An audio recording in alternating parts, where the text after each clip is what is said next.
প্রিয় ভিউয়ার্স, আজকে ঘুম থেকে উঠে দেখি আম্মুর ব্রেকফাস্ট রেডি, এবং শুধু ব্রেকফাস্টই নয়, সেই সাথে আম্মু আজকে করবে একটি স্পেশাল আয়োজন। কেননা দেখতে পাচ্ছেন আজকে কিন্তু দিনটা মেঘলা এবং সারাদিনই প্রায় বলতে গেলে বৃষ্টি পড়ছে। তো এই বৃষ্টির দিনের জন্য আম্মু আজকে একটি স্পেশাল আয়োজন করছে, আপনাদেরকে কিছুক্ষণের মধ্যেই দেখাবো। তো এই যে দেখতে পাচ্ছেন এখানে কিন্তু আম্মু নুডলসটা যেটা রান্না করেছে সেটার মধ্যে দিয়েছে ক্যাপসিকাম, গাজর এবং সাথে দিয়েছে স্লাইস করা সেদ্ধ ডিম, যার জন্য জিনিসটা কিন্তু দেখতে খুবই সুন্দর লাগছে। দেখতে পাচ্ছেন ক্যাপসিকাম, গাজর এবং স্লাইস করা সেদ্ধ ডিম, একই সাথে আছে এখানে চিকেন এবং ডিম।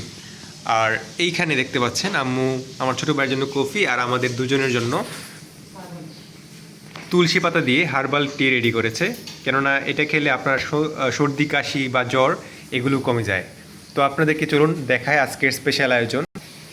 এই যে দেখতে পাচ্ছেন এখানে আম্মু কিছু আলু ভাজতে দিয়েছে, কেননা আম্মু আজকে একটি স্পেশাল আয়োজন করবে, যা হচ্ছে কাচ্চি বিরিয়ানি। দেখতে পাচ্ছেন আম্মু এগুলোর জন্য প্রস্তুতি নিচ্ছে।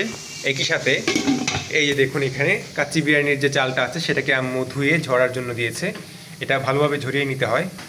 আর এইখানে দেখতে পাচ্ছেন আম্মু কিন্তু বিটরুট দিয়ে জুস করে খাচ্ছে, দেখতে পাচ্ছেন এইভাবে আম্মু ব্লেন্ড করে তারপর ছাকার জন্য দিয়েছে, কেননা বিটরুটের যে জুসটা আছে সেটা আপনার রক্ত শূন্যতা কমাতে যেমন হেল্প করবে, তেমন এটাতে আছে অনেক ধরনের মিনারেলস, যা আপনার রোগ প্রতিরোধ ক্ষমতাটাও অনেকটাই বাড়িয়ে দেবে।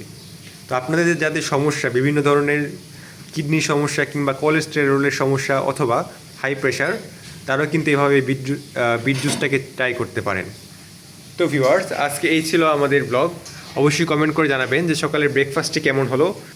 এবং দেখতে পাচ্ছেন সেই সাথে আমাদের যে বিড়ালটা আছে সেও কিন্তু এসে ওয়েট করছে কখন সেও কিছু খাবারের ভাগ পাবে, কেননা সেও কিন্তু নুডলস খুবই পছন্দ করে। ইভেন সে দই, তারপর আইসক্রিম এগুলো আমাদের সাথে সাথে খায়, চিপসও বাকি নেই। তো সে এই জন্যই কিন্তু এসে বসে পড়েছে।